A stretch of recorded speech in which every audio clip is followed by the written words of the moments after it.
Hello, in this video I'm gonna show you how to pack the files using RAR app, and you can create the RAR or ZIP files using it. So in order to do that, we'll need to open our app and find the files that we want to pack. Mine are located in DCIM camera, and there will be a few pictures. So let's pick 3 of the pictures right here, and in order to compress these files in RAR or ZIP file, we'll need to press on this plus button right here. Now you'll see a lot of settings you can change, and let me guide you through them. So the first one is to pick the name for our file, and we call it pictures like that. Now we can change the extension for our file from RAR, ZIP or RAR 4.x. Let's pick the RAR one.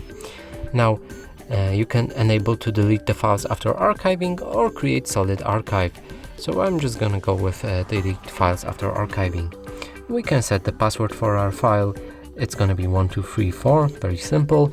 And if we're not sure that we typed it in correctly, we can show the password. We can also encrypt the files names if you want. Now press OK. And let's move to advanced settings, and you can change all of them right here. You can also get more options right here, and go to comments in order to leave any comment about your archive. Now in order to actually pack the files, we'll need to press OK button when we change all of the settings. So let's press it. From here our RAR file is created, and there's files that we've compressed are inside it. And that's it for this video. Hope you like it. Please consider subscribing to our channel, leave a like and a comment below.